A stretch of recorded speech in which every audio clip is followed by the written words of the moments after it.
এসে বক্তব্য রাখবেন। পরিচালনা করে ছাত্র আন্দোলন অন্যতম করবে গুগল সূত্রধর মানিক।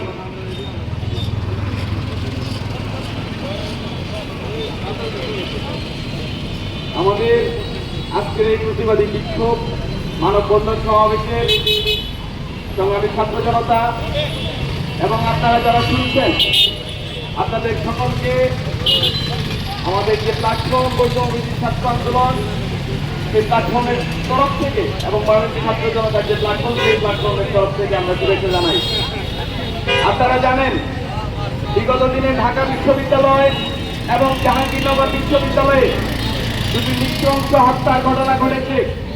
আমরা সেই হত্যার ঘটনার তীব্র নিন্দা, প্রতিবাদ এবং হত্যাকারীদের দ্রুত বিচারের দাবিতে আমরা আজকে ময়মনসিংহে আমরা ছাত্র জনতা দাঁড়িয়েছি। আমরা সামাজিক যোগাযোগ মাধ্যমে ঢাকা বিশ্ববিদ্যালয়ের যাকে হত্যা করা হয়েছে, সেই মানুষটাকে হত্যার আগে তাকে খাবার খাইয়ে তাকে পরবর্তী সময়ে হত্যা করা হয়েছে। আবার হত্যাকারীরা উল্লাস করেছে, আপনারা ভিডিওতে দেখেছেন যে আরেকটা ছবি তুল, সেলফি তুল।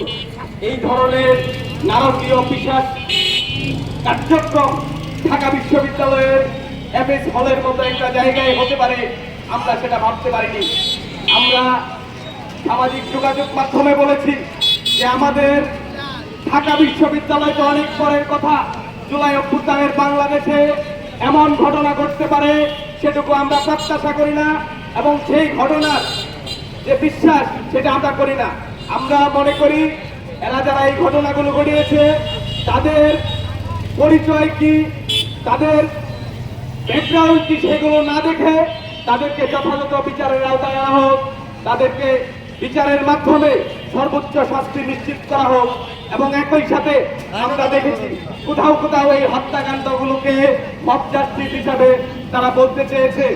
আমরা সেই জায়গায় দ্বিমত পোষণ করি। আমরা বলতে চাই যে এই হত্যাকাণ্ড কোনোভাবে মব জাস্টিস নয়। একটা মানুষকে পরিকল্পিতভাবে খাইয়ে দাইয়ে তখন তাকে হত্যা করাকে মব জাস্টিস বলা হয় না, এটাকে পরিকল্পিত খুন বলা হয়। আমরা এই পরিকল্পিত খুনের বিরুদ্ধে সবসময় ছিলাম, আমরা এখনো আছি। আমাদের জুলাই আন্দোলনের কর্মীরা আমরা যারা রয়েছি আমরা আছি। আমরা বৈষম্য মুক্ত সমাজের জন্য আমরা আন্দোলন করেছি, আমরা রাষ্ট্রীয় সংস্কারের জন্য আন্দোলন করেছি। কোনোভাবেই বিগত সময়ের বিচার বহির্ভূত হত্যাকাণ্ডের যে কালচার, সেই কালচারের মধ্যে আমরা প্রবেশ করতে চাই না। শুরুতেই আমরা এই কালচারকে মাটি চাপা দিতে চাই, এই কালচারকে আমরা গলা টিপে হত্যা করতে চাই। এই জন্য আমরা অন্তর্বর্তীকালীন সরকারের কাছে আমরা আহ্বান জানাবো, খুব দ্রুত সময়ের মধ্যে সেই হত্যাকারীদের বিচার যাতে এই আমাদের দেশের আইন আদালত অনুযায়ী করা হয়।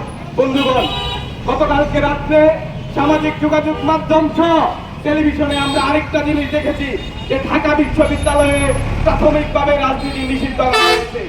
আমরা যারা রাজনীতি সচেতন মানুষ হয়েছি আমরা হতাশ হয়েছি এবং ক্ষুব্ধ হয়েছি। আমরা মনে করি ঢাকা বিশ্ববিদ্যালয়ে রাজনীতি নিষিদ্ধ করা, সেই রাজনীতিকে স্থগিত করা বাংলাদেশের ইতিহাসে এক কলঙ্কজনক অধ্যায়। আপনারা জানেন, আমরা সকলেই জানি, আমাদের 1952 সালের ভাষা আন্দোলন থেকে শুরু করে 62-র শিক্ষা আন্দোলন, 69-এর গণঅভ্যুত্থান, 90-এর স্বৈরাচার বিরোধী আন্দোলন থেকে শুরু করে আমাদের 24-এর যে জুলাই অভ্যুত্থান, সেই জুলাই অভ্যুত্থানের কেন্দ্রবিন্দু ছিল ঢাকা বিশ্ববিদ্যালয়। আমরা সেই জায়গায় বলতে চাই, ঢাকা বিশ্ববিদ্যালয়ের রাজনীতি বন্ধ করে রাজনীতির যে বিরাজনীতিকরণ সেইটুকু প্রতিষ্ঠা করা হচ্ছে, সেই জায়গায় ব্যবসায়ীদের সুযোগ করে দেওয়া হয়েছে। আমরা বলতে চাই, আমাদের আন্দোলনের সময় আমাদের বিনামূল্যের মধ্যে ছিল ছাত্র সংসদ কার্যকর করতে হবে। তাহলে যদি ছাত্র সংসদ কার্যকর করতে হয় তবে অবশ্যই বিশ্ববিদ্যালয় ক্যাম্পাসে রাজনীতি বন্ধ নয়, সুস্থ রাজনৈতিক চর্চা চালু করতে হবে। লেজুর ভিত্তিক রাজনীতিকে বন্ধ করতে হবে। যে সকল ছাত্র সংগঠনগুলো স্বাধীন ধারার রয়েছে, তারা তাদের মাদার অর্গানাইজেশন বা ফাদার অর্গানাইজেশন নেই, সেই ছাত্র রাজনীতির প্ল্যাটফর্মগুলোকে সুযোগ করে দিতে হবে। ক্যাম্পাসে গণতান্ত্রিক পরিবেশ নিশ্চিত করতে হবে। আমরা এই ইস্যুতে ক্যাম্পাসে যে রাজনীতি বন্ধ করার যে প্রক্রিয়া, একই সাথে রাজনীতির ময়দানে ব্যবসায়ীদের পুনর্বাসন করার যে প্রক্রিয়া, সেই প্রক্রিয়াকে আমরা তীব্রভাবে নিন্দা জানাই। এবং আমরা মনে করি ঢাকা বিশ্ববিদ্যালয়ের যে সিদ্ধান্ত নেওয়া হয়েছে রাজনীতি বন্ধ করার, সেই সিদ্ধান্ত অচিরেই বাতিল করা রাজনীতিকে পথ দেখায় সেই রাস্তাটুকু থাকবে, সেই প্রত্যাশা এবং সেই দাবিটুকু আমরা জানাই।